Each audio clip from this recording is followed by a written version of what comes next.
Hey, what's up? Let me turn on the music here. Some Marvel vs. Capcom 2. There you go. What is up? It's been a while since I got to stream.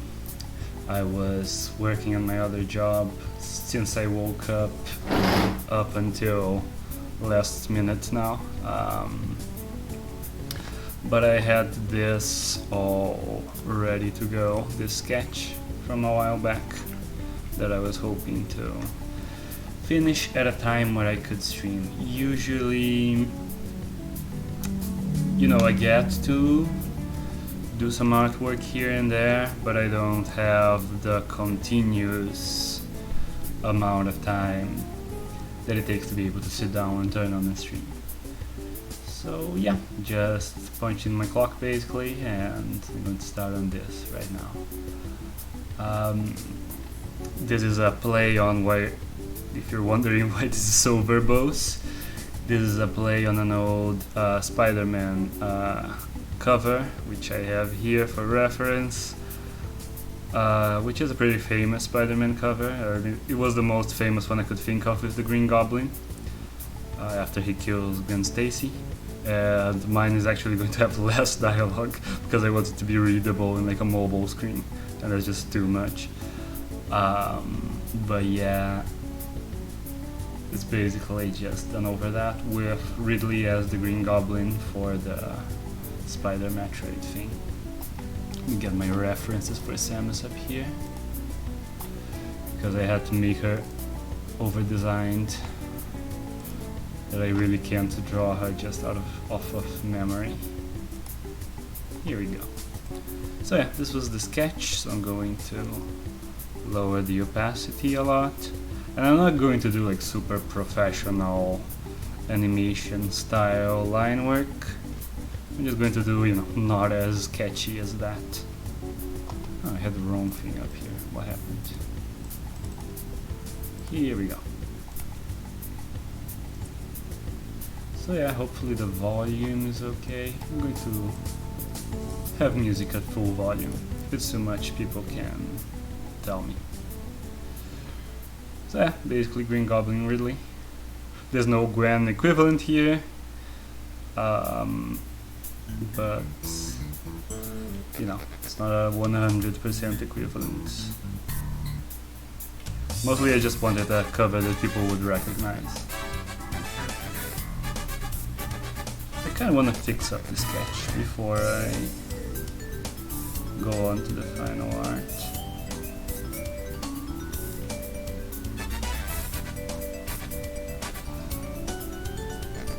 Kind of feels to me like her torso is short rather than foreshortened. I'm not quite sure why that is. Can stay, but really cool sketch. Can't wait to see how it turns out. Best of luck to you. Thanks for dropping by. By the way, how was the volume before you drop out? The random video game warrior is now following. Thank you so much. What's up? Feel free to chat in chat. I always want to make people feel comfortable talking, because the stream is generally more fun the more people are interacting, but I get it that sometimes you just want some background noise and not have to engage with a human being. There were days that I could have streamed, but I was just really tired from work, and then if you're an introvert, you just don't have the energy to be social in one of those days. But actually, good heavens, this is incredibly poggers indeed. I don't know, should I have read that in a more posh accent? Like, good heavens, this is incredibly poggers indeed. It is Marvel vs. Capcom music, I vibe with it, yeah, Marvel vs. Capcom 2. I like the soundtrack to 1 better, but Marvel vs. Capcom 1 has a very high energy soundtrack. The groovier vibes of 2 are better for a stream. jazzy themes are very good for the stream. Like they are not... Oh, they're energetic without being like too much, without being... I don't know, while still being chill, they're not like sad, they don't put you down either. So I find it really good ambient music. The game seriously needs a release. Yeah, there was a whole campaign a while ago, which I guess was mostly by the guy... Is it Max something? The dude that plays fighting games. Yeah, I guess to play competitively and stuff. I usually just play fighting games, like I'm not good at fighting games, I like them because they're pretty. So I'm fine with playing on emulator. And I'm sure there are like, people make servers for emulator, you know, like they did for Melee and stuff. There probably is one for Marvel vs. Capcom 2. But without an official release, people, like it's always going to be less accessible to people. Because like, I can play it whenever, I have it on Dreamcast emulator.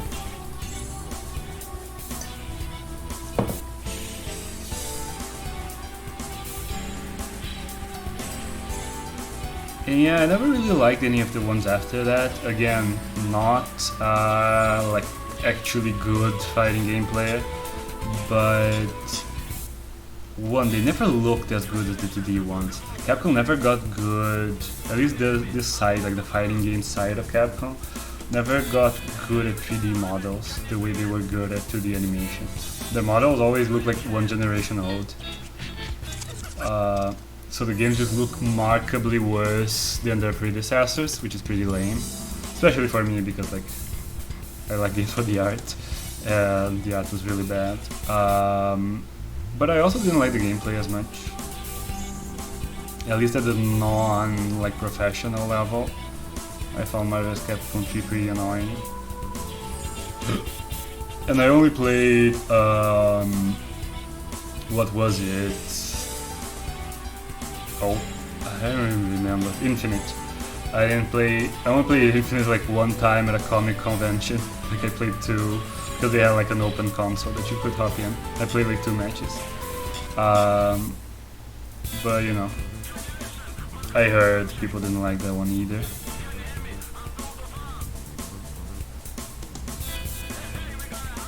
It's pretty underwhelming. I don't know if anyone would argue that a Street Fighter After 3 ever looked good, like as good as even the alpha games. I feel like everyone agrees that it just looks worse. What's up, Orlek? And I really love the alpha era art, like all the CPS2 art that was in Marvel vs. Capcom 2. Also Marvel vs. SNK has amazing sprites, like the original sprites for Marvel vs. SNK are like the last ones of that general style, and so they, you know, had totally mastered it. They were so good, like the SNK characters in Marvel style, and like the guy from Rival Schools, you know, all the ones that they did new for that game. Even like the Ryuken and Chun-Li that they did for that game, like they made new ones for that. All look amazing. They're so good. Hey, it's been a while. Hope you're having a great day. Yeah, pretty good. At least now. I just was working really hard all day and finally got to draw, so that's nice. Yeah, thanks y'all for dropping by. Starting a little bit later, maybe it's better, because people seem to be catching it. I'm just polishing the sketch. Maybe I should bring up, because it's pretty visible for me, but now I just looked up at the stream and it looked pretty washed out. I'm polishing up the sketch before I do more details, before I do like the final lines. I actually have to look now. When I did the sketch I wasn't looking at my model for Spider Samus, and I actually seen that she was a little bit off model actually. But yeah, thanks y'all for dropping by. There was a time when I wasn't streaming, I took some time off, because I traveled for the holidays for like a week, and then I was sick, maybe with COVID, but I'm all good now. And then lately I've just been really busy with my day job. So either I don't have the availability at the end of the day, or by the time I do, I am too worn out to be social. But today I was feeling energetic for whatever reason, even though I was working pretty non-stop.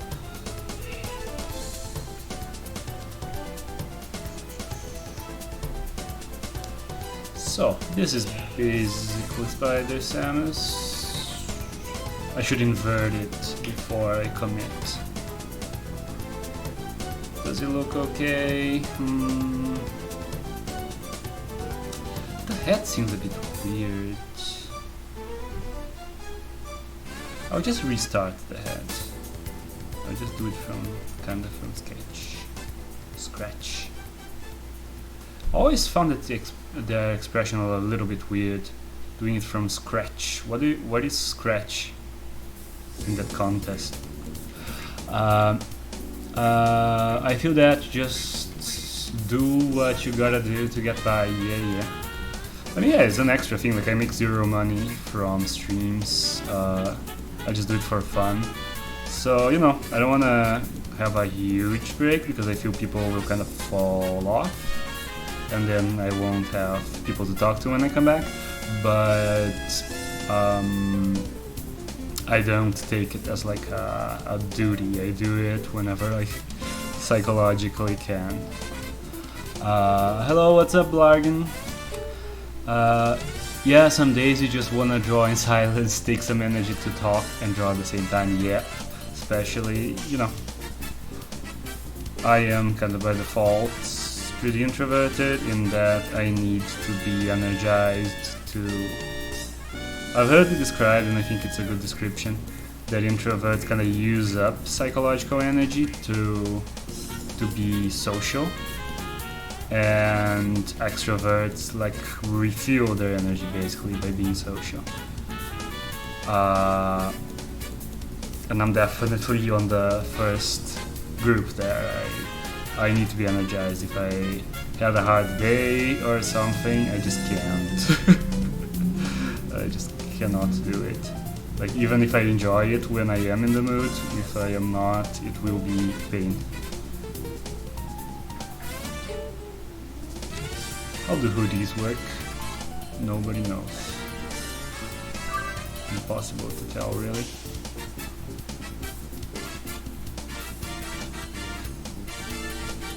But yeah, I just do it like this. I feel like this looks a little bit more like she's looking at him, and I will make the angry eyes. I am angry. It feels really weird to read Spider-Man just flat out saying, I'm going to murder you now. Like, it's not even like, it doesn't even come across as like impulsive. It's just, you killed her, so I'm going to murder you today. But, you know, fair enough, I guess.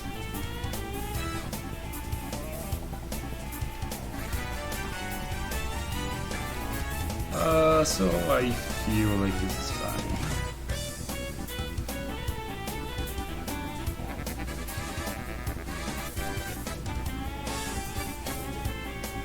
This line should be more like this because it's angled. You're seeing her from above. But otherwise, are we good? I think we are good. I feel like her head might be look kind of squished because her head's more angled upwards. It's a bit off brand. Well, not even, I guess. But you know, it kind of makes sense. Spider-Man is not such like a good character, especially early on, like his first story. Spider-Man was really bitter, like in his origin story. And you know, he's a young guy. He doesn't have the kind of maturity to be really lawful good. Are you going to design a symbiote version of the Spider Samus design? Yeah, I have it up as a reference here. 1 second.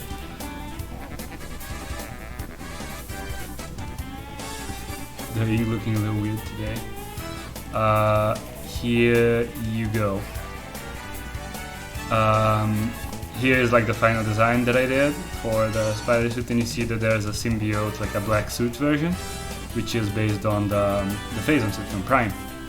This is not super final. I might edit it to look more distinct. But the idea is doing black suit Samus from like Phazon, and then dark Samus as the Venom, basically. Like that's the most obvious analogy. Ooh, nice, thanks. That's the most obvious analogy, but I wanted to open with Green Goblin Ridley, kind of because, you know, that's earlier in continuity, basically. But yeah, I am satisfied with this sketch. So we are going to make it less opaque again. She goes to Toby this. Oh no, now I gotta do that. That could be fun, just as a shit post. I could do it really sketchy. Post just like a response to the black suit post. That could be good. I just take stills of some of the things, of some of the moments and like of the dance and just quickly sketch her over him. So they do have completely different body types, but what else?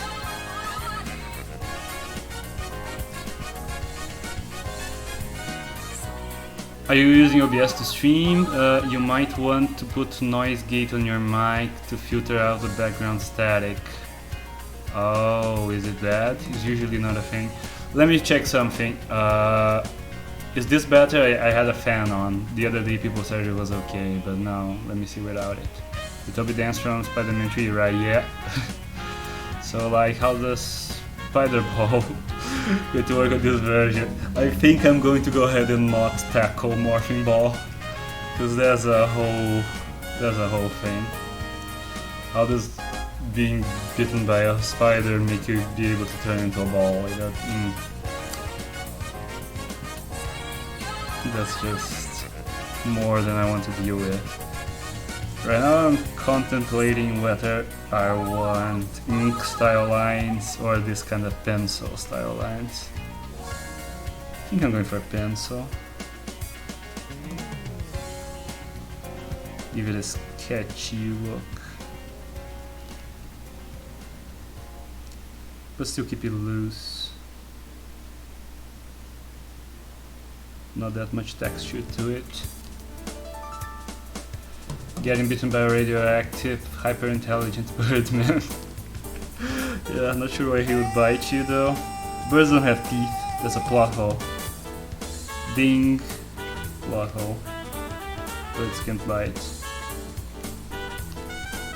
I'm actually not 100% sure, but I'm pretty sure they don't have teeth. That's clearly the most logical thing about that. Yeah. I don't have a plan to like have Shozo in this. Not even a universe, mostly just a series of pictures. Like I'm not trying to make a super elaborate or coherent lore, but I don't have anything to use the Shozo in yet. I'm always open to ideas. I'm trying to make this kind of a collaborative thing. Ever since the first post, I was like, here's 3 early concepts, which ones do you like? And people are like, oh, we mostly like this one, but the hoodie on the other one is good. So I took the hoodie and put it in the other one.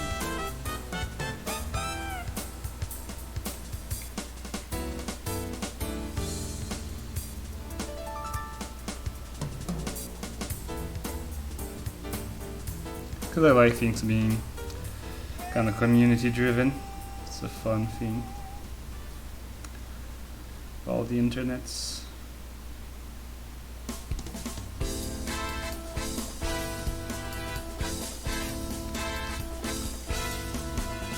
Where does it make Dark Samus Venom? Yeah, I mentioned that just earlier. The first villain idea was the Dark Samus, dark suit, phasing suit as the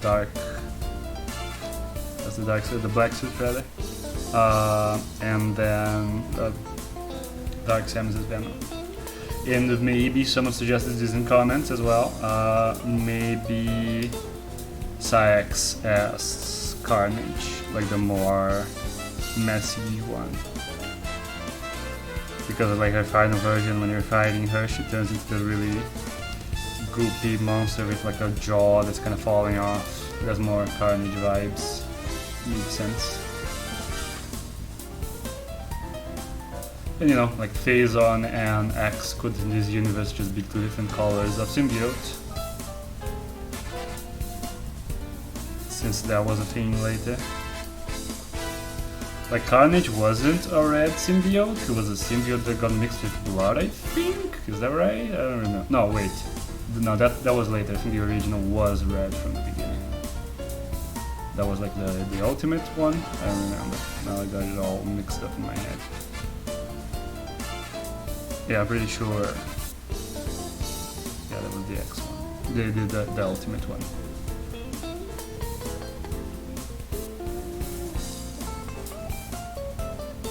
Yeah, I don't think I want anything to do with the Ultimate Universe.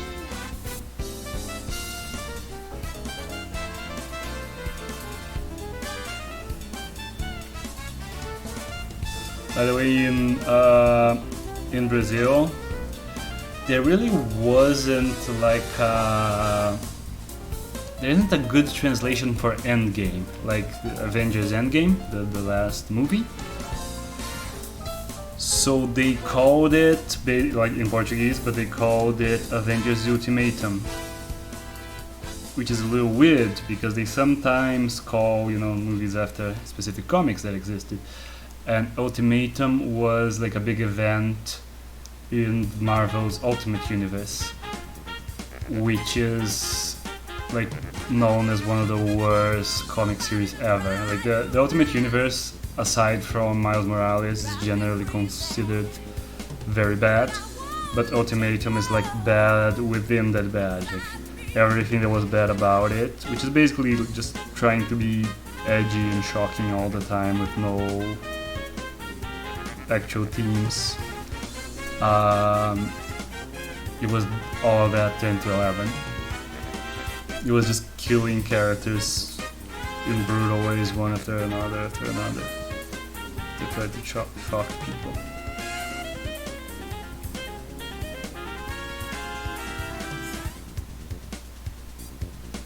So it was really juvenile and dumb. But they had multiple instances on their universe of like incest and cannibalism. Like more than one of each in its short lifespan. Just because they were doing like the most shocking things they could think of.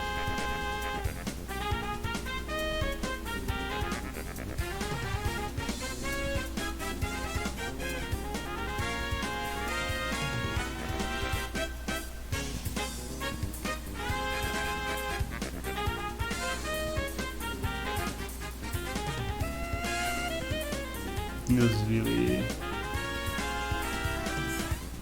So, I read an issue or two of one Spider-Man series. It was where someone was going through all the multiverse, killing different versions of Spider-Man. That must be a little bit more recent than anything I've read. The last thing I read from, like, I'm more of a DC person, just because I grew up with the animated series, and I decided to kind of stick to one universe because it's less, or one multiverse rather, because it's less confusing. So like the latest thing I read from Marvel, I think was, no, I read some Spider-Gwen actually, but like, what was it called? Civil War, which was also very bad, but more pointless kind of bad. Who would you pick to be Samus's Doc Ock? Yeah, I still don't have a Doc Ock in mind. I haven't thought of anything for that. can't think off the top of my head.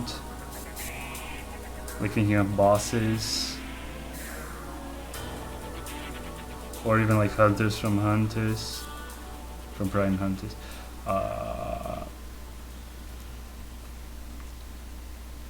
Can't remember what one it was. Was it Spider-Gaddon? I feel like I've heard the name. But yeah, I don't know. When I was a kid, I mentioned this last stream, but when I was a kid, the Clone Saga was going on. I was like, under 10. First times I tried to read Spider-Man, like, the first Spider-Man comics I had was a collection of the first few issues. Like, it was 2 books that were collections of the early issues of the Spider-Man comic. And that was really good, and I really liked it. And it was more similar to the animated series, because it took largely from early stories. So I tried to read a recent comic, and it was the middle of the Clone Saga, and it was terrible. The Clone Saga was also infamous in its time, though of course I didn't even know that the Clone Saga was a thing. I just bought like random issues from the middle of it, which is the worst thing you can do, because it was this ridiculously overlong, convoluted stories with twists on twists on twists about who was the original Spider-Man, and was a clone and a clone and of a clone. And it was, well, they had no idea how to finish it, and just kept pushing it ahead, introducing more progressively worse designed clones of Spider-Man. It was really bad.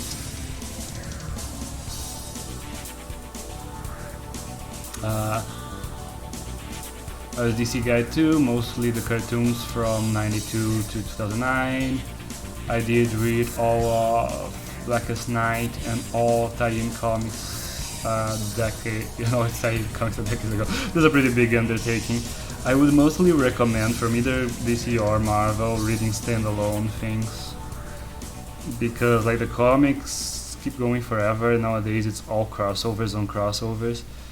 And it's really obnoxious because you can't get a full story. They're all trying to push you to read even more books that are also going to not be full stories, and want you to read more books.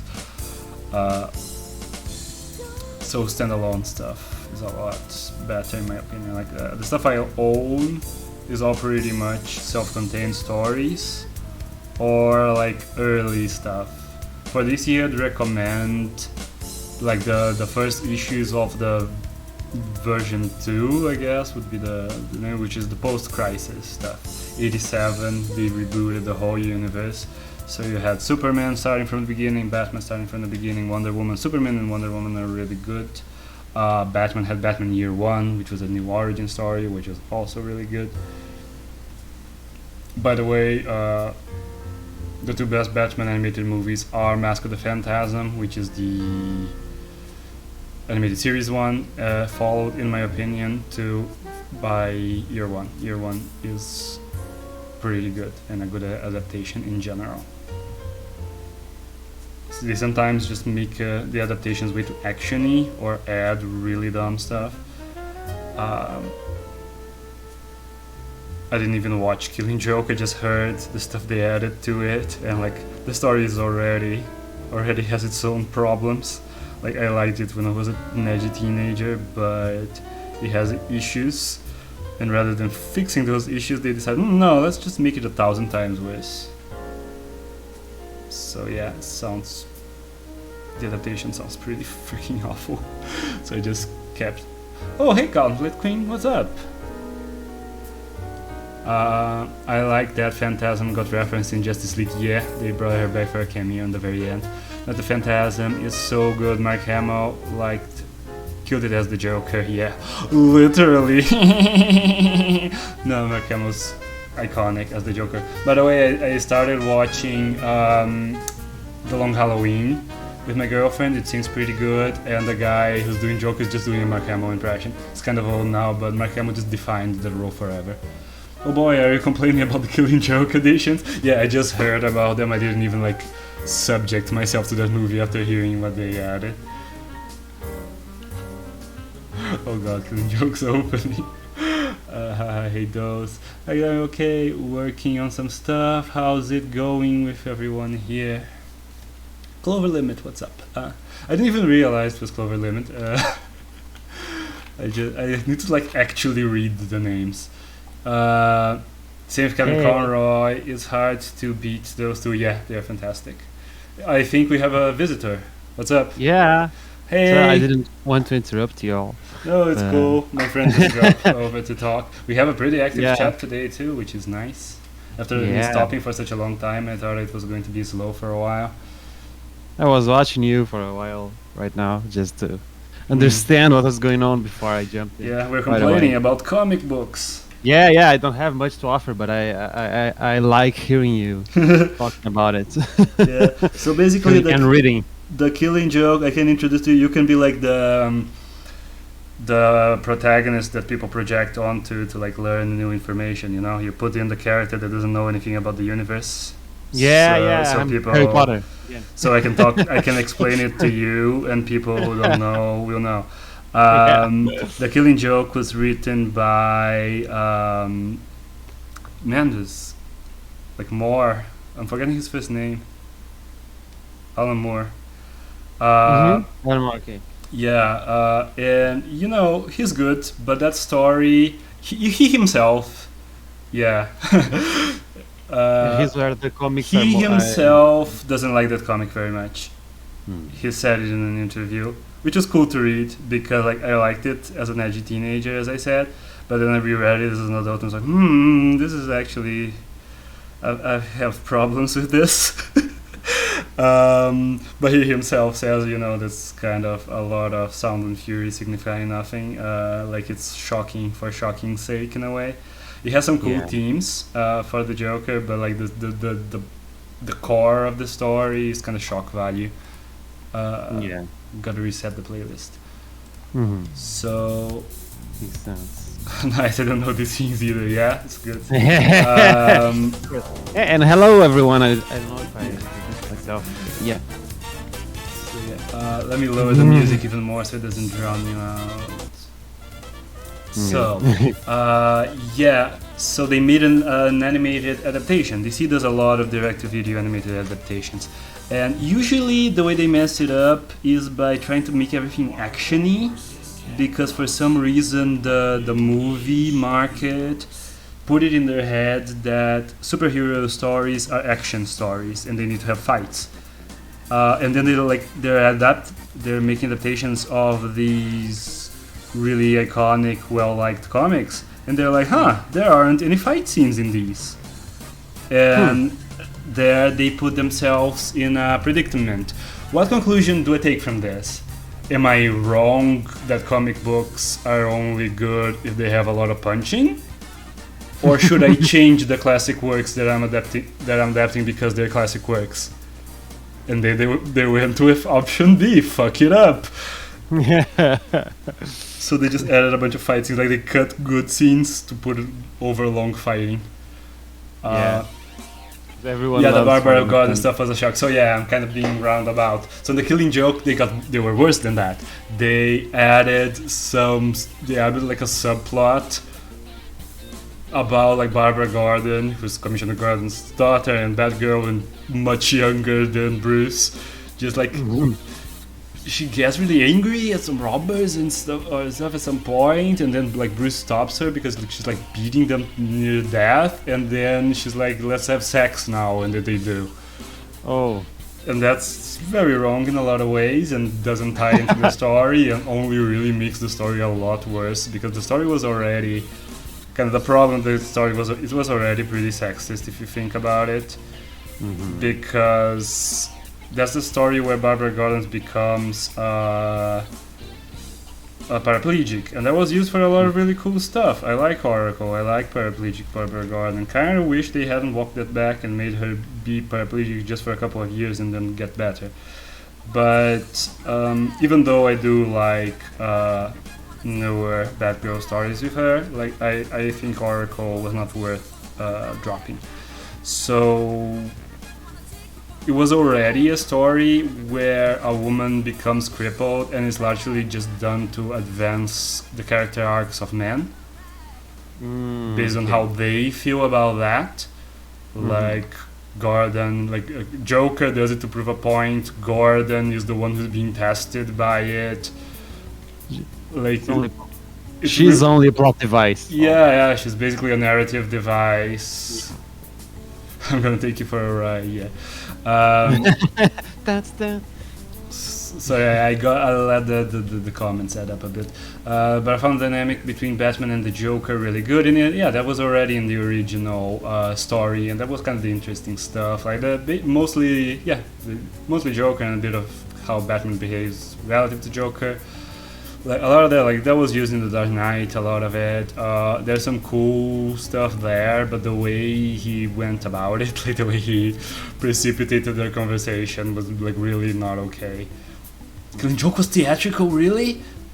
That's why the opening was added to feature length. Oh, that sucks. And really, that was enough to stretch the Killing Joke to be feature length. And the prologue's like half the story. It's a really short story. That sucks. Well, let's make the worst one feature. I'm gonna take forever. Okay. Yeah, that's really bad. But yeah, I didn't subject myself to the Killing Joke. I'm already not a huge fan of the comics, let alone the bad adaptation. But Long Halloween seems fine thus far. It looks pretty good. Doesn't look as stylized and cool as a comic, but it looks nice. They made it a two-parter, so even though it's like they're short, like it's two direct-to-video movies, so it should have the whole story.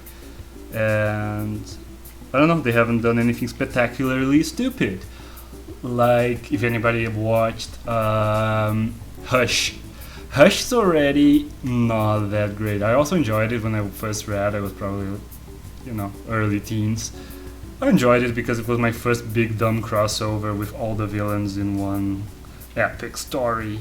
But it was kinda dumb. And they made it way worse. For some reason, they completely changed the ending. Like, I won't get in a huge tangent to also spoil people, but they changed the ending. They basically changed the review, the bad guy review, to be just aggressively stupid, and I don't know why they did that. So yeah, they just took a dumb story and made it super dumb. I don't know. Yeah. But yeah, it was. I was rolling my eyes out of my head by the end. Your voice could said it. Yeah, the how I got my scars thing changing each time was told that the movie was reference to Joker. Yeah. The idea that Joker doesn't even know what his origin story is. Like he's kind of remembering his origin story, but he admits to remembering it different each time. Like he's so like he's divorced from reality and unconcerned with the truth, to the point that he would just say whatever. Like it's not just that he lies to get people's sympathy. That's used a lot. Him lying to like relate to people or to get sympathy or to just get into under people's skins in different way. He like gives himself different backstories, but he legit is so deep into like delusion and lie that he doesn't know or care what the truth is. He just imagines in his head whatever kind of flows from that situation, which I think is true about how a lot of really awful people lie. Yeah, it's not it like sounds cool actually. It's not like I understand the truth and I choose at this point to say something different from the truth. They're just completely unconcerned with the truth and detached from it. So in the whole story, there's like Joker sees something in the present, and there's like a transition where like he's looking at a clown inside a booth or something. There's a transition from his wife smiling to him, like right, like the next panel kind of overlays onto that. So throughout the story, you're like, oh, he's seeing these things and remembering, but by the end you understand he's seeing these things and making it up. No, basically, it's not like he's bringing back stuff. It's like helping him in writing a sad story for himself. In trying to prove like he's trying to like prove that people just are whatever the word makes of them, that if they have a shitty, like something shitty happens to them, they're just going to be shitty. So basically say, it's not my fault. We live in a society. We live in a society that lives in a society. And Batman and Gordon say, basically kind of show to him by the end that no, actually you shit. Yeah. All it takes is one bad day. Yeah, he keeps saying that. So he basically, Gordon's bad day is him like crippling his daughter and then putting him through, like he tortures Gordon as well, drags him naked around and makes him look at pictures of his daughter like on the ground bleeding, while they like take her clothes off, like really messed up. It's such like shock value nonsense, especially that part, because it's like it adds this tone of like sexual violence that it's not even like implied to have actually happened anything in that vein, but the removing the clothes for the pictures thing makes it, definitely adds that theme, and that's really not appropriate for the story they were telling and not handled maturely at all. I have to go now. You guys have a great one. Take care. See you next time. Bye, Arlek. Have a great one. See ya, Arlek. Thanks. So yeah, that part's already pretty messed up. So instead of changing that, they just made it way worse.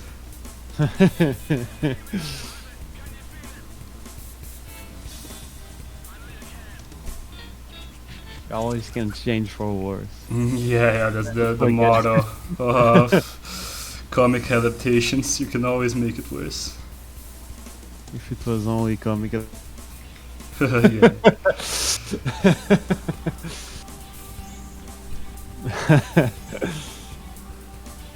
don't know. Like Marvel comic adaptations actually are very different from this in that they tend to make things kind of generic. Like they put all these kind of different stories in a very similar mold that works and often irons out problematic elements of the story, or some of the older stories especially. In some ways make them like more concise and make more sense and all that, but they just make them feel really similar and Bland. yeah, it's very safe and bland. Yeah. There are good ones, but as a whole, like if you watch too many of them, your eyes kind of start glazing over. No, yeah, I do not feel very attracted to them. Like I didn't give a chance to a lot of them, but Yeah. overall they seem bland before I even give them a chance. Which I should maybe. But. I don't know. I don't really believe in the like both. There's like the fact that not liking popular things is not a personality, but also I don't think you need to like try popular things just because they're popular. Like you have a reason not to try them. You can just not think they look like your thing, and just not try them because of that. Yeah.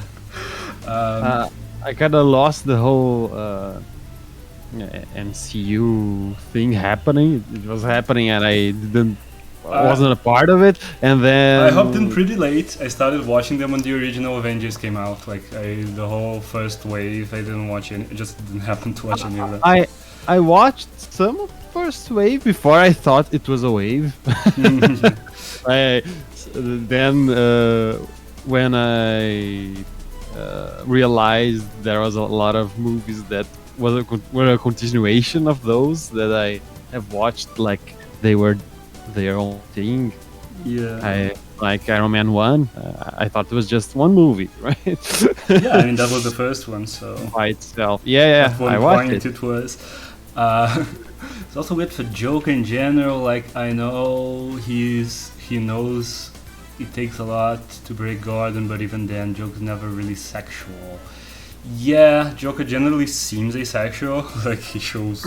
Yeah. He never really shows any interest in people in that way. I think it was just for shock value, but still, like, when you add that to a story, the story gained the team, even if it was like absolutely confirmed and clear in universe that no sexual violence occurred.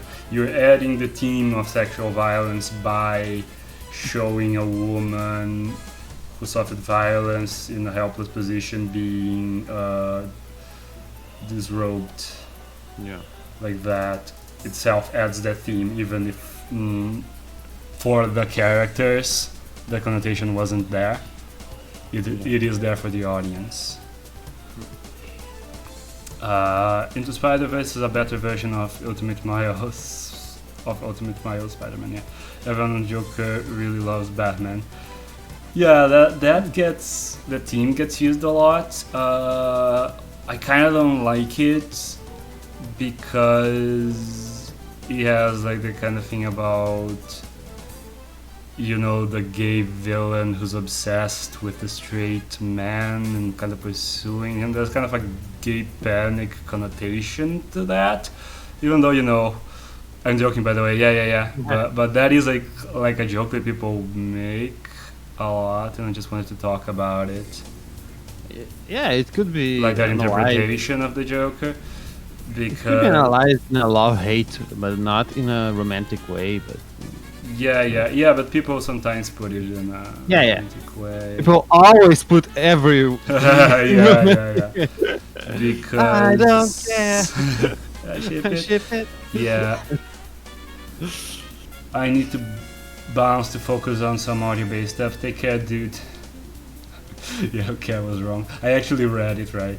Yeah, take care. Have fun, but you know, good. Go do the thing. I'm a great host audio-based and stuff.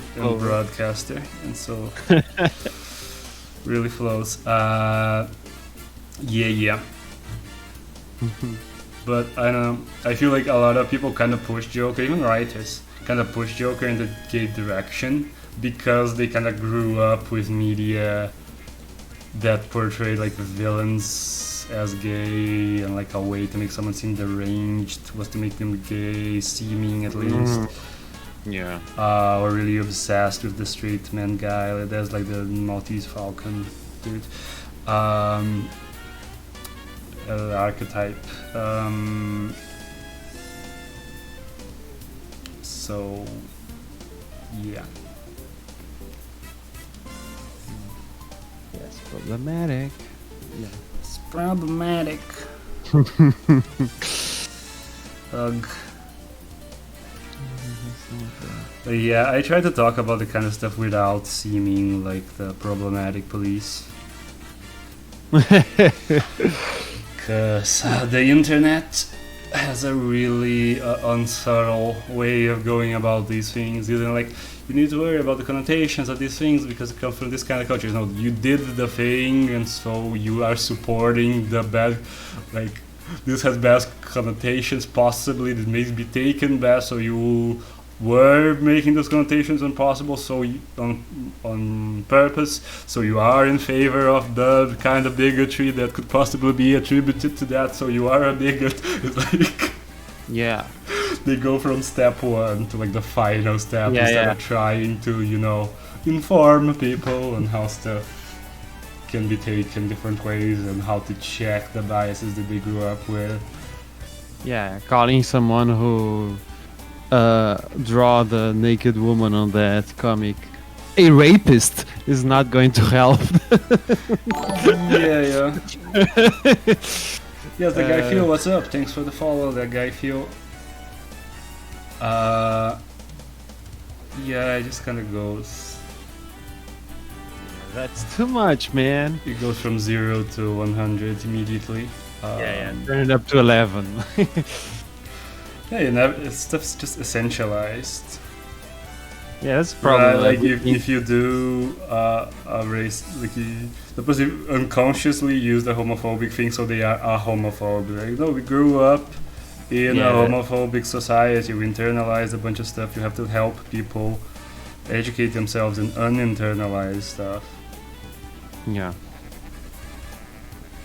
And it's not everyone's obligation. Like sometimes there is this thing where straight people it's not my job blame, to educate you. yeah, blame the is for not teaching them things, but Yeah. it's not their obligation.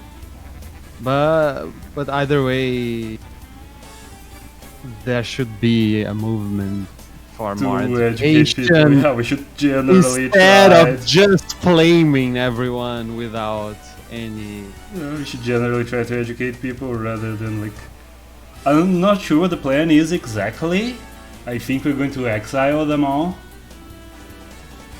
Like, There's no plan, right? Just see, yeah, I'm kidding. There's obviously not a plan because if there was a plan, it would have to involve like making people who have bad, prejudices in their head drop those prejudices rather than like I don't know, making sure they can never get a job again, so they die out. This doesn't really seem practicable.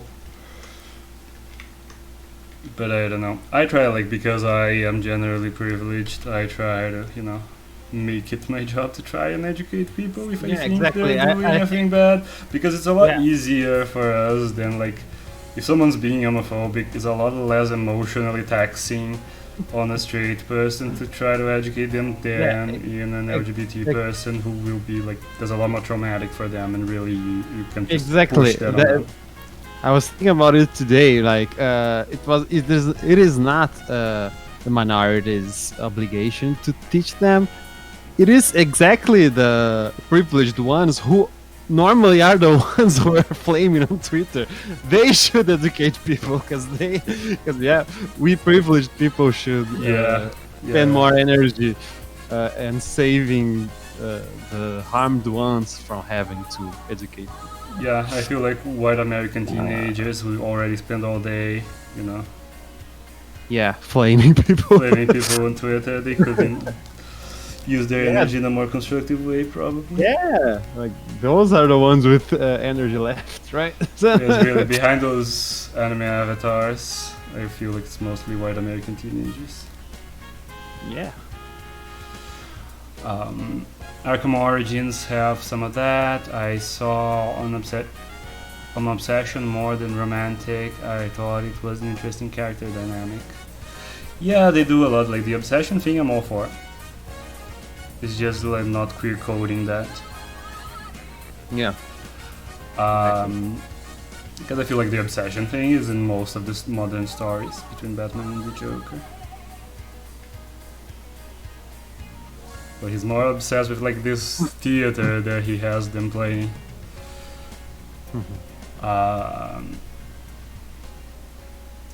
Just thought of Melissa Bergman, Doc Ock. Is that the one from Spiderverse? Because I still don't know what Metroid thing to add that to. Yeah, insulting people usually just reinforces their beliefs. Yep, that's pretty scientifically demonstrated. Yeah. And B from other M. MB from other M, maybe, but that uses up Mother Brain as well. MB, but in other M, Mother Brain is kinda they reproduce her digitally, her programming, because she was a bioelectronic computer that looks like a big old brain with an eye that shoots laser beams. But yeah. So they make they remake her programming, but they just put her in a human body, like a robot-y human body, like a human shell. It just looks like a girl, and then you find out that she's Mother Brain. Her name, Madeline Bergman. She's not really evil because I don't know why the other one was evil, but this one isn't. I guess because she was raised by a person that cared about her, so she's turns out not evil. Has love in her heart. Yeah, the power of love and friendship made her not evil. Which would be a lot more fun with the giant Mother Brain with metallic chicken legs and a big drooly mouth. That one, finding the power of love and friendship would be a lot cooler. Yeah. Just how like people still same story. People still think she's a normal human, but it's just that with a wig. The chicken brain. With the Yeah, with a big wig and nobody knows. brain with chicken legs and a wig. Yeah, It's a they big 3D brain. printed her. Yeah, It's just a super advanced drag. New kind of art. But she's a brain. Just a brain.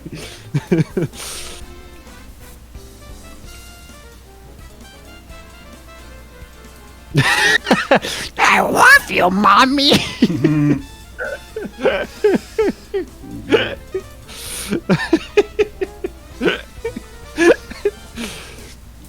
I love that. I love it even more that I didn't even knew about this version of Mother Brain. And I already really, you never saw the ending of Super Metroid? the chicken legs ones I know about. The, Oh, the, right. Oh, okay. the woman. Yeah, no. I Yeah, feel yeah. it. Super Metroid. Right. Yeah, I bought the game from you. I Yeah. have the game too. Yeah.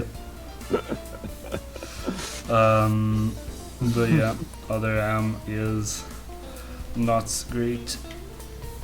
Yeah. Heard about it.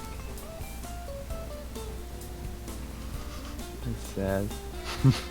Oh well, now they're making good ones again. Yeah. Today, Retro Studios posted something on Twitter about like their hiring positions. Like, you want to work on this or that? Help us on our journey to make Metroid Prime 4. Like, I saw that on my... Because they've been, like, Metroid Prime 4 was announced, like, I don't even know, like, by the time the Switch was, like, came out initially. And they, like, delayed it a bunch of times already. And they said that... So there was that tweet. And then I scrolled down the next tweet. For me was like the Metroid database, which is a fan site, and like tweet replying to that same tweet, like reposting it with comment, saying people totally hire new, like studios totally hire new people at all points of development. Don't panic, because it kind of sounded like they were just starting to make Prime 4. Because they were hiring some positions that didn't seem like something like systems designer or something like that. It didn't sound like something that should be hiring late into development. But I don't know nothing about game development, but it sounded worrying. It sounded like they just woke up and like, oh shit, when's the deadline for this game? I totally forgot about like when you have a nightmare that you realize where you didn't even start to do a thing that you were supposed to do for college or something. Yeah. Oh, 3 days until I publish this game. Yeah, 3 days until what? 3 days until I published Metroid Prime 4 and I didn't even start. What was I thinking? How did I not remember this? And I'm also naked. And that, kids, is how I met your father. Sorry. I like Other. Sorry. I never watched Metroid of How I No, Met no. Your Mother. I like Other No, M when it neither ended. did I. I was able to 100% it. Really? Well, I mean, it's always good to like things. Oh. But I did not like Other M, and one of the things I didn't like about it was the exploration aspect. Really just didn't feel like it went with it. Like the gameplay of Other M felt like it wanted to be a beat 'em up / platformer, Yeah. rather than even like a non-linear game. It's usually just sending you in directions where you go like pretty straightforward, so you to the next stuff, and it feels like you have to backtrack to places where you just didn't need to go just to get. Because in Metro, usually, you know, either because you don't know where you need to go next, or because you do go back through sessions a couple of times per game, you have an opportunity to get more stuff. Another M, it really felt like all of the extra power-ups you'd have to like backtrack to get them. And like during battle, if you have some time, you can recharge your missiles. So it's not really your maximum missiles because it really doesn't take that long. It's just the amount of missiles you need to shoot before you need to reload. And it doesn't take that long to reload. So it felt really pointless to get missile expansions. It didn't feel rewarding because it doesn't feel like you're getting more powerful. Right, so it looks like an upgrade that was just there, like, 'cause it was there in the other games. Yeah. So I had to put them there. Yeah, it felt vestigial. It felt like they wanted to make a different kind of game, but they felt obligated to have certain things because a Metroid game needs to have those things, which I don't really feel is right. Like Fusion, I really respect how completely different from Super Metroid Fusion was, and I feel like it worked because it went for something completely different. Like it flows like a Metal Gear game. But then getting 100% in Fusion is actually pretty fun. But it does feel kind of dislocated as well, because you kind of just do that later. But at least you have like really good puzzles, and it does send you in path locations more. Though it changes them usually, like the world changes in Fusion, something that didn't really happen in Super much. Like time passes in the story, that things happen to the area, and it's different later. Something other games uses, like Arkham Asylum, the first like Arkham game of Batman, is more of like, it basically has this fusion thing where it's kind of mission based, but you're in a persistent world. There's not open world, it's just kind of a Metroidvania world. But it changes, like stuff keeps happening that changes the previous areas, so they feel fresh. And it feels like time is passing and other people are doing things that aren't just you. In which game you said it? In Super Metroid it happens, right? No, Super Metroid doesn't really happen. The world doesn't No, change. not a You lot. just go back to places. No, like areas. Other than the intro, when like the world comes alive, areas just look the way they look the first time you see them, kind of forever. Yeah, you can only go further. And it explodes in the end, so Yeah, it explodes in it's the one end. change. But, It's one yeah, change. like in Fusion, events happen that change certain areas, and now you can access different stuff, or they just look different, and you feel like the station's kind of falling apart due to a million different things happening. Because the Psi-X is also moving around, and the X is spreading more, and different creatures come loose and like destroy stuff. So it feels like a more of a living world. Who would be Samus's Uncle Ben, Grey Voice, or Quiet Robe? I guess I'm not. I'm not but familiar again- enough with those shows. Yeah, those are shows. Yeah. Yeah. Like, if I go like the full shitpost direction, I could make her have a bird uncle. Like for this one, I'm just going to make like really cute her parents, but after that. That's also, I guess, something Spider-Man has in common with Samus, like dead parents and was raised by other old people. So, should I make Uncle Ben just flat out a bird? Why not? I don't know, that feels like I'm No going problem. in shitpost direction. Which I was Why? thinking, like, I didn't show it to you, her. but I was thinking about Kraid being the Rhino from Spider-Man. So he's there's just this dude. So if I go the shitpost direction, that's another one that I can do. Yeah. No, Hi I'm Guilherme, hi Fedorasaur. Hi, Fedorasaur. So yeah. Yeah, I think I'll silly with it. Where in what game does Grey Voice appears? Grey Voice is... There's Grey Voice and Old Bird. They were originally in the Metroid manga, which came out after Fusion. And then like you can see them like in... Oh no, it came out I think alongside or just before Fusion, because they're in the Japanese endings to Fusion. You can see Samus growing up and it's their same designs. So they're kind of not really in the games, but they are kind of presumed as canon because you can see them basically. Yeah, I like the appearance of Grey Voice, and they were killed by Ridley, so I think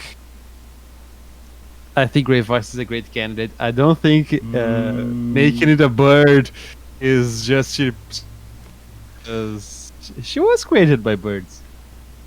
Yeah, Right? but I'm making this in more, it's kind of, Ridley is a guy in a suit, Yeah, you can make. What's the bird version of a furry? There are furries and scalies. What's a feathery? Cred's just straight up a furry. Yeah. Great says it. So Grey Voice could be a feathery. I don't know. Yeah, she could. He could. Google is for wear. me. Take this one for the team and Google feathery. He could wear like a really glam feathery outfit. He's just fabulous.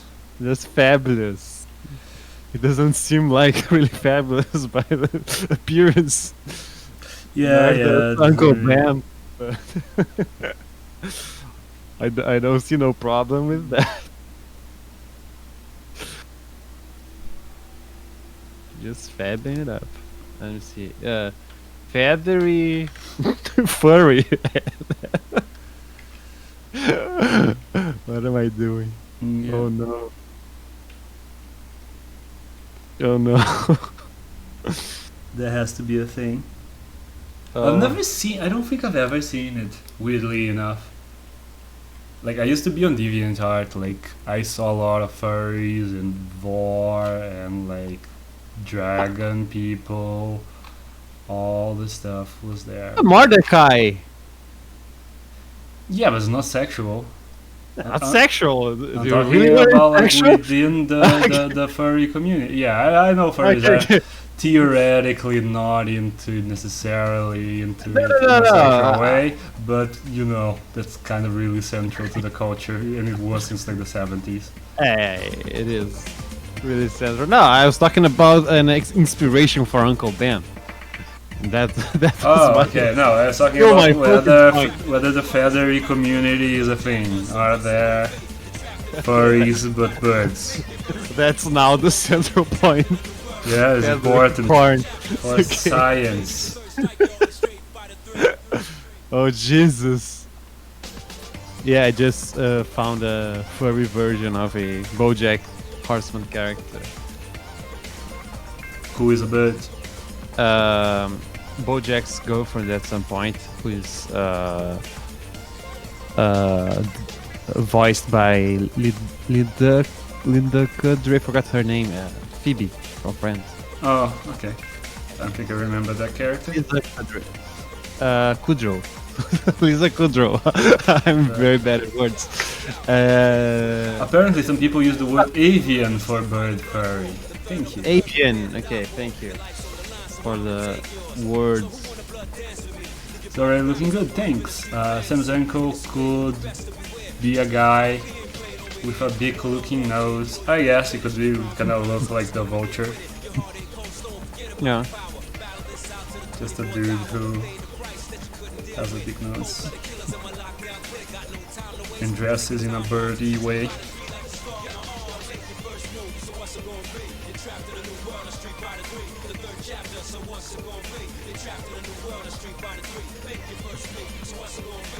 As you can probably tell, this is the soundtrack to Street Fighter 3. I'm not hearing the stream, or else Oh, it would okay. be chaotic. Half of the lyrics are Street Fighter 3, so yeah. It's like JoJo seasons themes. They just have the name of the season. This is part 5, sorry. Yeah.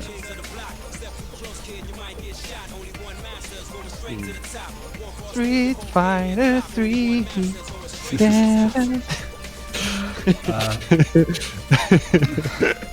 I can't sing another tune because I'm not hearing this one. Yeah. So I can make your life a living hell.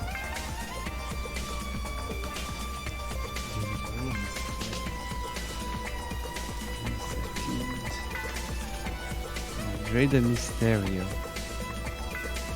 Oh, that's the hunter from. There's another hunter from Prime Tree. It's another bounty hunter. So it's basically a Lionel Samus, but which gets like phase-oned and fights against you. She's like a shapeshifter. I guess could be. Isn't there like a straight up shapeshifter in Spider-Man? I figure like everything has the shapeshifter. But Mysterio does illusions, so There's Sandman, but he's not the shapeshifter. yeah, Sandman like he can do anything with sand, but He doesn't shape himself. oh yeah, the chameleon, is that a thing? Of course it is. Spider-Man villains are just like every animal.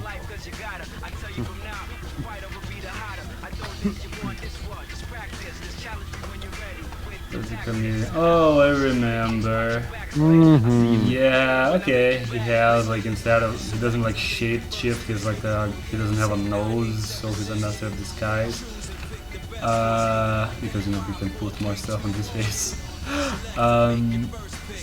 That's so Metal Gear Solid kind of copied this, right?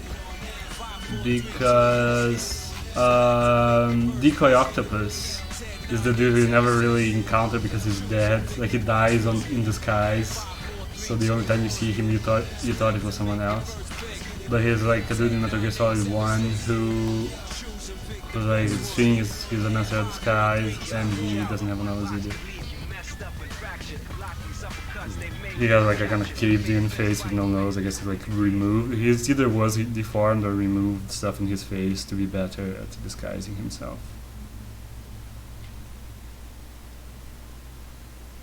But yeah, ripped off Spider-Man.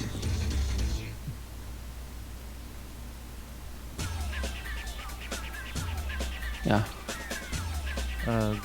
Be any creation without copying in a certain way. I guess. Especially like when I was doing the villain. I'm actually posting them on Instagram right now. I was doing like comic booky super villains as a character design exercise. You know. Yeah, I'm following it. Yeah, thanks. So yeah, when I was doing that, I was like, yeah, this is probably already, you know, very similar stuff. I was actually expecting people to point out more like people who are similar. Actually, only to one of them, someone pointed out a similar character, and it wasn't even in appearance; it was just in what they do, and that was a pretty decent difference between the character concepts. Mm-hmm. So I didn't feel too bad about it. Yeah, this is normal fiction. Yeah, like forever in the history of fiction, I guess. Yeah, we have this, something very similar. yeah, we have this idea in the age of copyright and intellectual property. Yeah. We have this idea that there's such a thing as, oh, I created this, so it's like mine forever now, and you can't do the same thing. We just never actually worked. No, it never did. Because everything is created based on other stuff, and the credit never actually goes to the first person who made it. It's like the publisher of the first person who registered it. Yeah, the more That keeps the rights. Yeah. Like intellectual property simply does not make it so the creator of a thing, as if you admit that there is such a thing, keeps his creation, because everybody's pretty much forced to give it up to the publisher in order to publish it at all. So, and if you don't have a publisher, you won't have the means to register and enforce your copyright at all. So. Yeah. So they can just take it and publish it and copyright it. So who owns it all? It all is just rich people who didn't do shit. Basically. Just like in science, but that's another a whole other rabbit hole. Yep. So yeah, I'm not a huge fan. What was I saying? So yeah, and a lot of great characters are just iterations of other characters that like got away with it. Yeah, because it's not actually a bad thing. It's not uncreative to be inspired. You can Yeah. obviously rip off, but there's a line. Yeah, and I feel like the ripping punishment off. for that is kinda self. It applies itself because Applied. people, when they feel like you just copied another thing, they don't generally like your thing very much. They don't get attached because they're like, oh, this is just a copy of that. Yeah, So, it's not good enough. Yeah. Probably. because actually, like, I'm drawing a Marvel character right now. Like, Marvel built itself on like flat out copying hero concepts from generally DC. Yeah, A lot of the early characters from Marvel, now the more popular ones are generally more original, but a lot of the early concepts are just characters that had a very direct equivalent in DC. Yeah, in my very scarce knowledge of comics and superheroes mostly, I know that there are a lot of equivalents, a lot of counterparts between DC and Marvel, right? I don't know Yeah, which yeah. is original, but there are. Yeah. Almost DC also does every it, to be clear, with a lot. Like DC has kind Yeah. of copied the Hulk. Recently, they did one that was very Spider-Man. I mean, they've done a bunch that you could attribute to Spider-Man because Spider-Man was a very innovative hero. It's bigger than most in Marvel, I guess. Yeah. A lot of the really popular stuff in Marvel, which is like Spider-Man, X-Men, were more unique. There was they more came into their own and did their own thing, where their heroes were like less aspirational than DC's and more flawed. Weirdly, that kind of took a turn a while back, where DC was just on this edgy streak, Yeah, and Yeah. Marvel was being more wholesome. yeah. The whole MCU, like the blended things we were talking about, like all the movies, become this one thing, blending things up to not be problematic and such. And DC took some risks, I guess. Became a little bit edgier. I guess, Movies? yeah, they just were terrible at it, but Yeah. I was in like a bunch of people at the time were like, why don't they just do movies like Marvel? Those are really working. And like, I kind of would rather they do something different from Marvel. Just that the thing that they did was something that sucked and I was completely fed up with, and they did it badly. But other than those three minor problems, And just like you just said, if they did something really similar, probably people wouldn't like it because it would be too similar. So yeah, yeah, probably like also that. There's also people will always complain, but yeah. I actually a lot of the recent stuff I really like. Like I thought Birds of Prey and the Suicide Squad, which is the newer one. Both Wonder Womans I think are pretty good. The first one is kind of safe. They didn't want to get too political, but that's kind of true to the modern comics. They're kind of Hey, they don't want to be as engaged with that one. I think they think that she's kind of too big of a property to be risky. Let other heroes be political now. We need to sell like merchandise of her. Marvel being wholesome, you say as you draw a comic because it's that. Yeah, but that's like modern. I'm saying there kind of was a change in that, where DC was being a lot more edgy. Because early on, Marvel was the edgier one. Although at this time, like This comic is considered historical because it's one of two comics that are seen as the end of the Silver Age and the beginning of the Bronze Age of comics. Hey B Blanky, what's up? Which is a point where comics went from being kind of silly, what you would associate with the Adam West Batman kind of interpretation of things, if you're not a comics reader, and moved towards having more heavy themes and dealing with more, mature Themes. yeah, mature things in general. Didn't see for a while, just getting ready to go to sleep.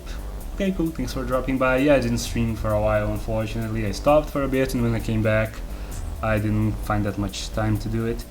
So yeah, it's two comics. It's this one, and one issue of Green Arrow, Green Lantern, where Green Arrow's, which came out the same year and like pretty close to each other, where Green Arrow's kid sidekick, basically, which was a teenager at the time, was revealed to be addicted to heroin, and then they had to deal with that. I feel like that's kind of shallow to put on those two, because Green Arrow, Green Lantern, from the beginning was an extremely explicitly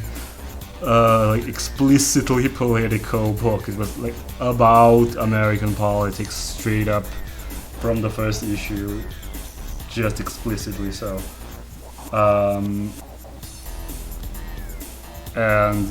just because it had a drug in it, I don't think that was the moment when it got serious and mature. It was talking about like racial issues that I would consider heavier from the beginning. By the way, I would recommend to you Green Arrow, Green Lantern. I don't remember. Did at some point did you get like my comics I feel like it was in the drive when I gave you like the Wii U stuff. Maybe, I don't know. Let me check. Like a comics folder. Superior Spider Samus, where Samus switches bodies with Mother Raid. Yeah, that actually makes kind of sense. Yeah, I know the storyline. I didn't read it, but I know of it.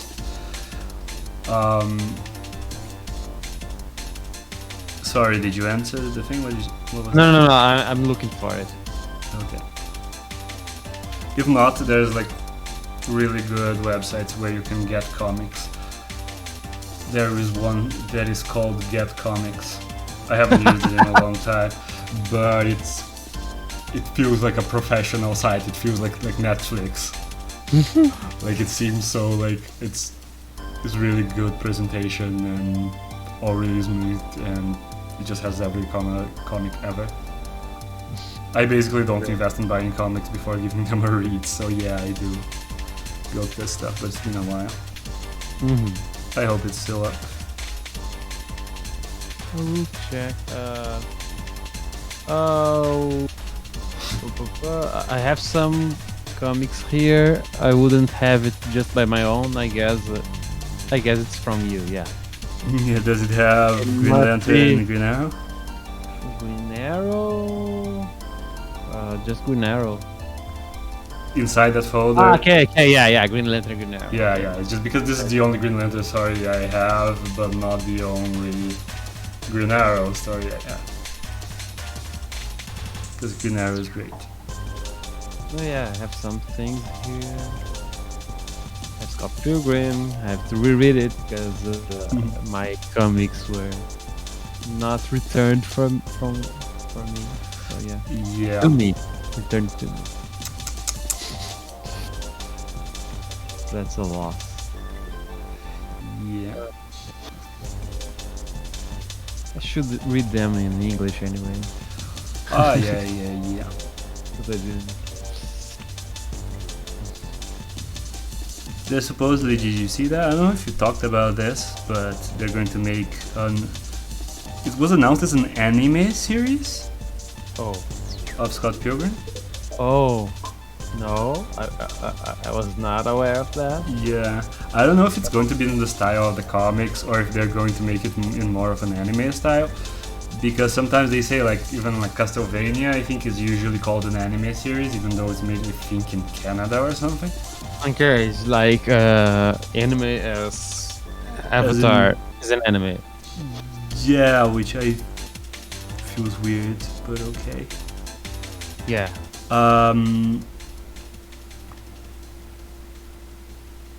But yeah. Yeah, people call Avatar like anime-like or something. Yeah, like it's influenced by anime, but really what isn't? So where do you draw the line, right? Yeah, some people who thinks like good cartoons are anime, then they call no, it's an anime. Right. Yeah, because the anime industry kind of is a thing, right? Japan has an animation industry that works in many ways differently from the Western animated industry. So I kind of feel like that's a more concrete difference. It's a very like means of production based distinction because I feel like culturally, you know, the influence is always going to be back and forth. Like anime started with Tezuka just being completely influenced by Disney and wearing that on his sleeve, right? So it's not like it's a separate culture that was born separately, and they were always influencing each other back and forth.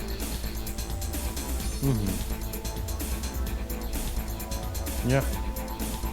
So are you going to call it like Teen Titans was pretty, you know, had a lot of anime references and took conventions from anime, like the characters becoming more stylized to show certain emotions, mostly in comical moments, and like becoming chibis of themselves and stuff like that. Yeah, and become some. Is that an cliche- anime? I would feel very weird calling Teen Titans an anime because mostly it does not feel like an anime at all. Yeah. No, it has a lot of influence, but Like the core of it feels very Western. yeah, very comic booky, even very kind of DC animation in a way, because it is Yeah. kind of. But then yeah, like you have anime that take really like people who made. Did you know about this? You can probably Google it and find it. In the early 2000s, I think. People like Batman the Animated Series was largely animated in Japan. They sent it off to a bunch of different studios, but they did some pretty big, like established anime studios. And some of the people who worked on Batman the Animated Series after it was done wanted to make something in that style, so they made an anime in that style. So it's like a giant robot anime, but like one of the main dudes, like a dude and a little girl, and like a girl robot person. But like they just look like Batman animated series characters. The dude just looks like Bruce Wayne Didn't know it. from like the New Adventures when they come back after making Superman and made it in a bit of a different art style. Didn't know about it. Tell me if you find it on Google. Just Okay. X Batman animated series anime. They'll probably show it. He has like a robot that has a thing. I think he has a thing like the first angel in Evangelion, where like he has a pin that goes through its arm. So when it wants, the pin like goes in and goes forward and stabs people. I'm trying to search for it. For the creators. Yeah.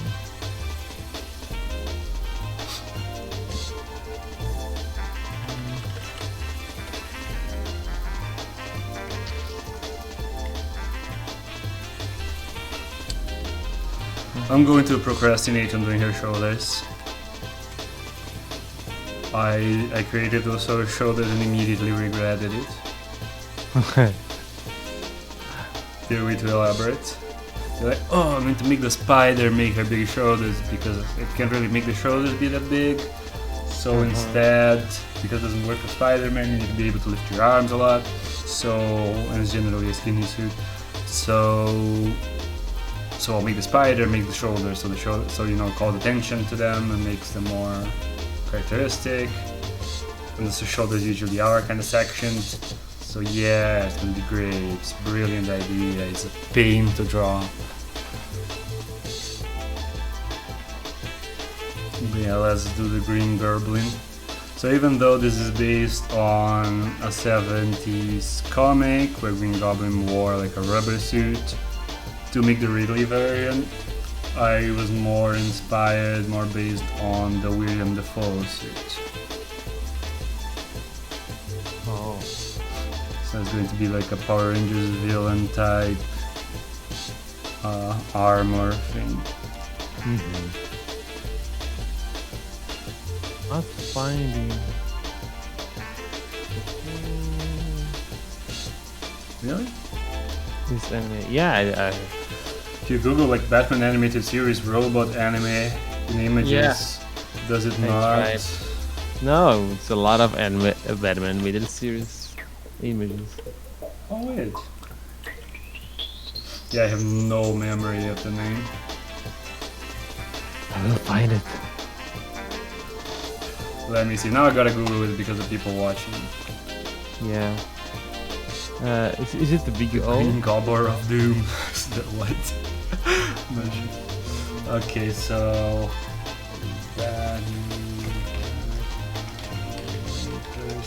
Is it the big O? Can it be? The dude looks like this way. Oh, yeah, it can be the big O. The big O, let me try. The big O. O. Oh. Oh, yeah, that's it. Okay, got it. Yes, success. Yeah, here it is. Let me copy it onto the stream so people can know what you're talking about. Great. High quality image. Let's make it bigger. Here you go. So basically, you have Bruce and Alfred in a giant robot, and this girl also really looks like... It really looks like the new adventures of Batman, which is more stylized a bit. But yeah, she's a robot. I don't know why he has a tomato in his hand. She's a robot. Yeah, she's a robot. I think he's just a dude. But just because he's huge and square, he has to be a robot.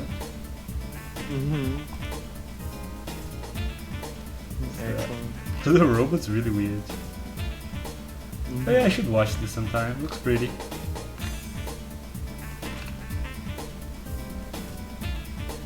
These are cool. Yeah. Tomatoes are the best. I like them in stuff. I don't like them by themselves. I do. I do like. Anyway, I guess. Ninja It's Batman or okay. Batman Ninja? I didn't watch that. Kind of mostly because it wasn't in 3D and I'm less interested generally in 3D animation. Yeah. Because I usually watch animation for the animation and 3D just doesn't.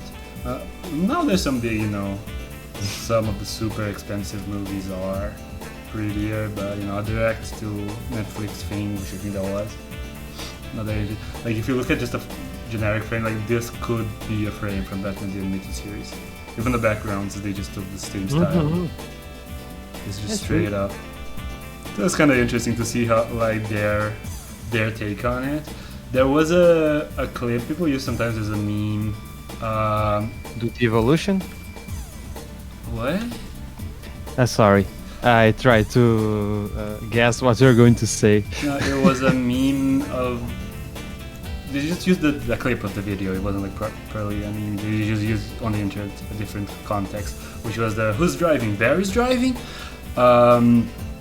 which was from an episode of Clerks, the animated series. They made an animated series of Clerks. I never watched that, but I know it existed. Clerks is a movie for those who don't know, like an indie movie of like Gen X nerds, basically.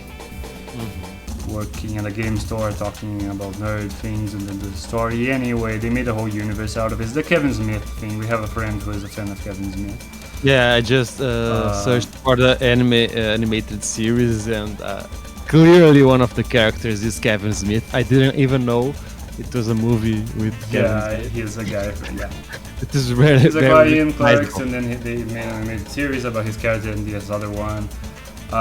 Anyway, it's animated in Asia, as most Western animated things are that aren't big movies. Especially like this cheap TV stuff, like Simpsons type adult animation. It's pretty much always in Asia. Anyway, there's like a plot line where they, for some reason, it just seemed like the studio in, I think in Japan, doesn't get the rest of the script, and they just have to come up with whatever. So the show keeps on going with the same visual style, but the story becomes complete nonsense because they didn't really know what the stuff they were animating was about to begin with. Like, they just had direction for the scenes to animate, so now they have to write the scripts, considering they never knew the plot of the story, and they just start creating random stuff. So they end up in a car, and it's like, who's driving? Bear is driving! Ah! And the car takes off because there's a bear driving. So I imagine this could be the Who's Driving, Bear is Driving of Batman the Animated Series. Okay. It's the same people animating it, but they no longer have the people who are doing the scripts. So I don't know what they're going to do now. No, they're just putting Batman-esque things in any sort of anime they can think of. Yeah, it's a jet robot thing, so maybe it won't have that much in common, but yeah. I wonder what's still right when they can write whatever. Ridley says, "Oh, right before being impaled, impaled,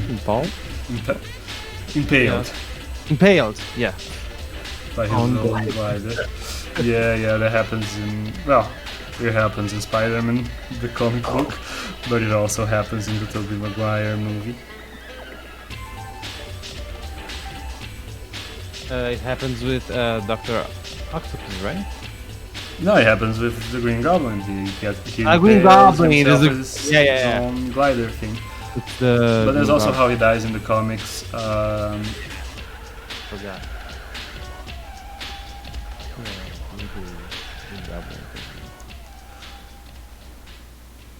There's whenever in a story of a villain, whenever they wanna have their cake and eat it too, they have the villain kind of overreach and kill themselves instead of the hero having to kill them. So the villain gets to die and the hero gets to not have killed someone. Mm-hmm.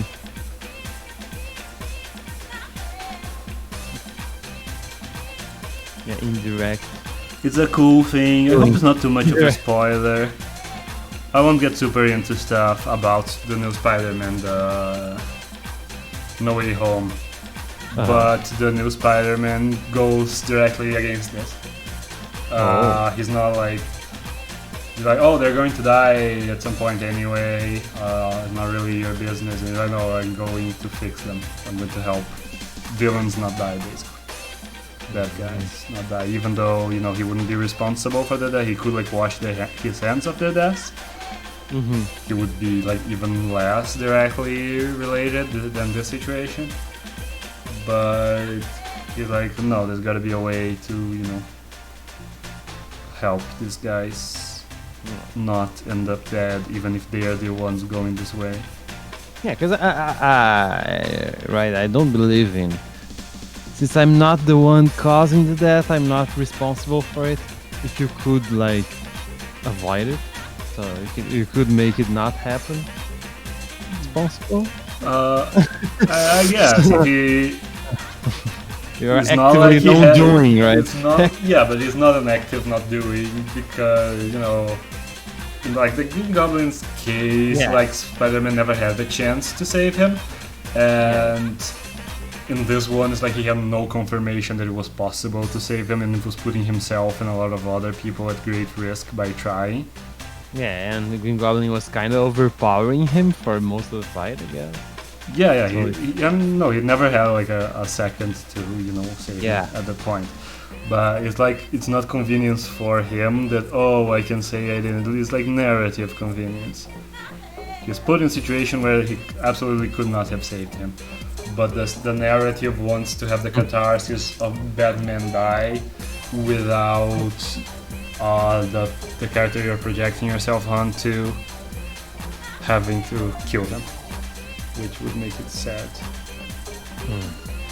yeah, I do feel like I'm generally Larkin? against not killing. I'm not a fan of like resolving a story by killing that person in general. Like in most occasions, that's kind of a weak resolution. there are some people who at the Steven Universe fandom back then that criticized Steven for like trying to pacifist out against every enemy. And I think the show The show kind of rushed it in a way that felt the end. implausible near the end. Like the early characters were like these minor people in the Diamond. They just served the Diamond Authority, and like changing them in their minds and educating them was this huge ordeal. Yeah, And the for one of them, they Diamond never themselves- managed to do this within the main series. And then the diamonds are on top of it. They're like the cause of it. They're super abusive and horrible, and they get fixed in like 5 minutes.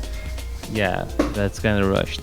So that felt I kinda was talking rushed and cheap. about like what I disagree with some people who were criticizing it before the end of the series, were criticizing just Steven not actively trying to kill the diamonds. It's like, so Steven would try to be friends with Hitler. That was like their logic. I don't that's feel kind like of missing the that's- point, I guess. Yeah, it's a story. It's an allegory. It's like they get to tell a story about changing minds because the story it is analogous to like emotional things. It's using the big empire thing, but it's about relationships and people. It's not about empire. Yeah, exactly. So it's not a story about how you deal with empire. It's a story about how you deal with trauma and toxicity. Yeah, and the Empire themes is resolved within the relationship theme because in the end the emperors were his family. So and like if you were like related to Hitler, maybe that could be a possibility, right, for him to do. Maybe it would be And not easier kill than him. overthrowing Maybe. him. Yeah. Maybe it would be So more feasible. But yeah. Alright, gamers, I gotta leave now. Hope y'all have a great day. Bye, Prediction? Please tell me how you pronounce your name next time. action. Production or prediction? I assume it's production. But yeah, have a good one. And yeah, I agree with Largan, and I thought that was the strongest thing about No Way Home. Otherwise, it's just kind of a fan service story, which is fine. But I feel like the other ones are kind of stronger. I'm curious, a little bit curious, but I always have this sense of I didn't watch any of this. I'm gonna be lost. Yeah, I'd say if you're going to watch Spider-Man movies, watch Into the Spider-Verse. But also, if you're going to watch like the new ones, watch them in order probably. They're all pretty cute. You can watch them kind of not paying 100% attention. They're not, Which ones? the what's his name? The kid, the new ones, the ones with the new kid, Holland. Tom Holland. Yeah, just watch them in order. They're cute.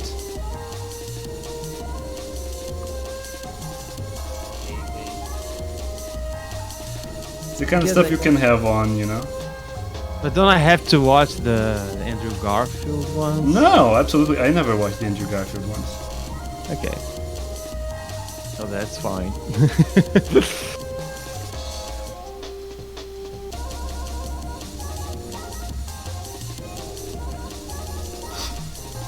But yeah, one of the reasons I think I tolerated New Spider-Man when there was the Tom Holland ones was because I skipped Andrew Garfield, so I wasn't completely fed up with Spider-Man. I still wish that Batman and Spider-Man would take a break for a second and they would adapt some more, heroes that never got adapted, so it's not the same story again.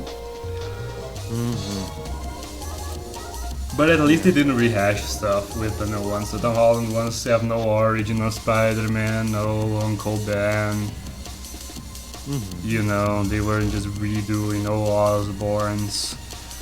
They weren't redoing the stuff that the other ones were.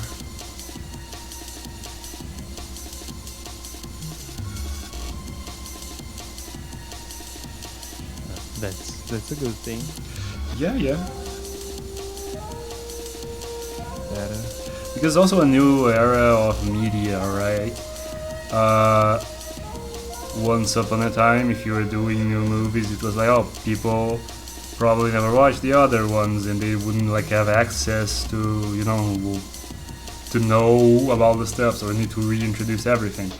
But nowadays, people know the basics of stuff just through cultural osmosis, and they have access to all the old movies if they want to get caught up. We know that viewership for old movies in a franchise, even ones that aren't canon, spike when there's a new one coming out. Like you see that in Netflix and stuff. Like a new Spider-Man comes out, all the old Spider-Man go up.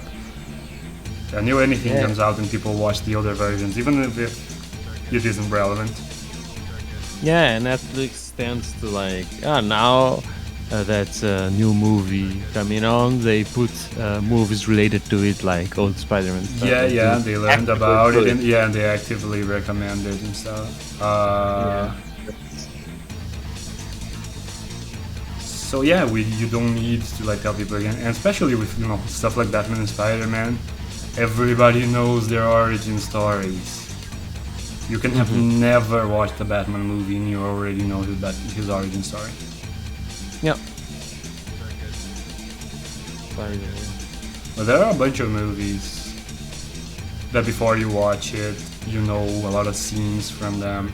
I remember this when I watched it as a teenager, so half of my life ago, and I wasn't super knowledgeable about stuff. But the first time I watched Frankenstein from 1931, I knew half the scenes already. Yeah, just because of cultural references. I knew about Psycho, didn't know what Psycho was. Yeah. I knew the reference. So that is such an iconic and such a short movie that you just know it scene by scene before you've seen it. Because half the scenes in the movie are an iconic scene that a bunch of people have replicated. Yeah, like Igor, for example. I don't know if I say Frankenstein, but I know about Igor. I always knew about. So yeah, funny thing about Igor. Igor is not a character in the book, and the guy who's kind of hunchbacked and the assistant in the original movie from 31 that walks around and is hunched over and that is bad to the monster and all that is called Fritz. Fritz. That character is not called Igor. There was no Igor yet. There's only an Igor character in The Son of Frankenstein that's kind of implied to maybe be Fritz going by a new name because he's also hunchbacked and he mentions having been hung before, but he also implies, I think it's outright stated that he was hung by a trial, by the justice system of the town when Fritz was hung by the monster. So even if it was a reference to him, it would be a not straight up reference. I feel like there's an entirely different character who also just happens to be kind of deformed. Completely different actor. Igor is played by Bela Lugosi. He's a great character, by the way. Bela Lugosi. No, Igor played by Bela Lugosi. He's Bela Lugosi is good in a lot of stuff. I don't like him as Dracula. I'm head out to bed now. He's It's back late. Have a and- good one, you guys. You too. Bye. Yeah. Bye bye. Blargen. Yeah, blog and swarg. Blargen. So yeah, what time is it? It's actually probably a good time for me to end the stream actually. Now that people are hopping off, let me check the viewers to see if it's worth making. Oh, there's still a bunch of people. Huh, should I go on longer? Because it's a bit shorter, 2 hours. Let's go a bit over 2 hours since there's still people. Then we can raid somebody. Yeah. Because I always check if there's still people watching. I don't even have like viewer count on because I want to be thinking about that. And I want to be talking all the time anyway because more people watch the VOD than the stream, so if only for the VOD's sake. It makes sense to talk. It makes sense to always be talking, and it's good because you need to always be talking. It's just before I even did VODs, I was kind of demotivated. Like early streamers, like I feel weird about talking, nobody's listening, but I need to be talking when people hop in, otherwise they won't stick around. Yeah, makes sense. So if you record, then it's win-win because you'll be talking and there will make sense because there will be Yeah, VOD. so you don't feel awkward about it, You don't feel awkward about it. which is important when you're overly self-conscious. No, yeah, it actually is, and it does affect most people, I guess. Yeah. Every, It's so weird. When I started streaming, like really early on, like my voice just didn't want to come out. Because I was talking alone, it felt weird. So your voice just doesn't want to leave your body. Yeah, I feel you, because I actually noticed that, like, here, for example, in this instance, I try to be true as possible at the beginning, and I don't think I'm 100%. It is not as fluid and direct than probably is in a normal conversation, and it helps that I'm talking to you, and probably maybe helps you that you're talking to me. No? Yeah, it really helps to have people, like it flows so much easier. Otherwise, Yeah, I'm like there is- thinking I need to always have a next subject, a next thing that I'm talking about. Yeah, and the response, like you hearing something, makes you naturally like match the level the person is talking, and you easily, effortlessly respond. You know, it makes sound. Yeah, yeah. You're hearing sound. Yeah, you it know? helps. Like chat already Yeah. helps a lot for me actually. Just Yeah, having yeah. chat already like goes more than halfway because Yeah. you have something to go off of and you get the notion of, you know, people are engaging and are there and exist. Because a number is, you know, Yeah. the number is there, but it doesn't feel real in the same way that it that's- does when there's chat engagement. Yeah. So I always appreciate it.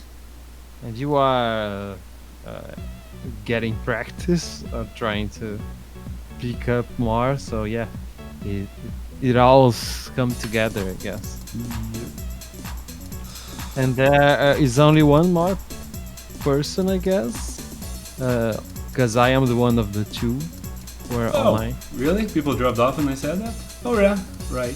I don't Yeah, it wasn't think it 5 is. when I looked Because before, you said it. so I was like, oh, there's still people. I should talk a bit Yeah. more, but I guess people did drop out. So okay, so I'm No, going to... they were a bit, but then they Yeah. dropped. And there were new people when Blargen dropped. There was like 3, and then went up to 5, now 2. That's weird. Yeah. They just dropped in and was like, wait, Blargen's gone? Screw it. Yeah. Not worth What? it. I come here Wait. for Blargen.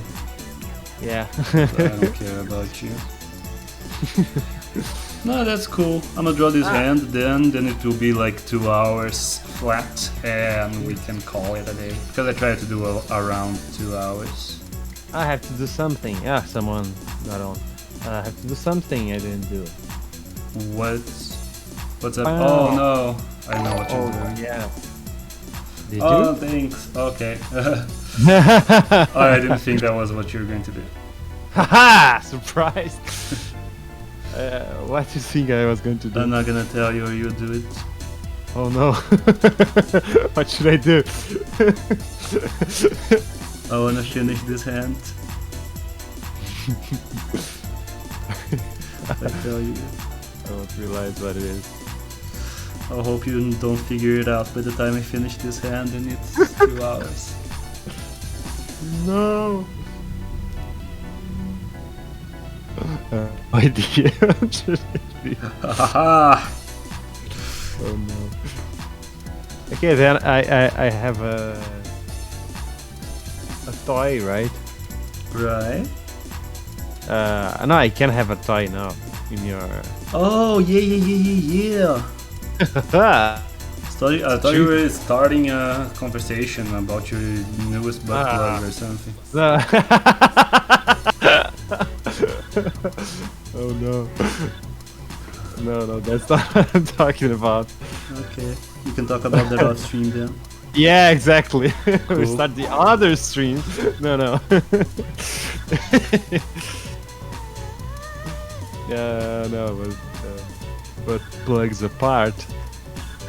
And I have a toy there that is not a bug plug. Aww. Unless you want it to be. It's a little block plug with a face and a smile. Oh no! I don't know if that would be okay with Twitch. Yeah, probably not. Like if it was recognizable as it, then I think Twitch would not like that. I get away with nobody checking my streams, but you know, don't want that in the VOD forever. Maybe at some point someone will try, because I don't always follow guidelines. I don't think like if the stream ever gets popular, I'm going to have to actually read Twitch's guidelines at some point. I don't know if you. What could you be? Not. I don't know, I talk about stuff that I don't know if I should have some kind of tag or something for talking about plugs either, or just saying swear words or talking about like sensitive topics or whatever. Yeah. Because we talked about some stuff that might not be considered like super. Like if this was a YouTube video and people looked at the content, it would be like either demonetized or very little monetization. Just because we talked about, you know, when you're talking about the Killing Joke and stuff. Oh yeah. It touches on some stuff that advertisers don't love, so Twitch might want me to tag it as something when you're going to talk about that kind of stuff.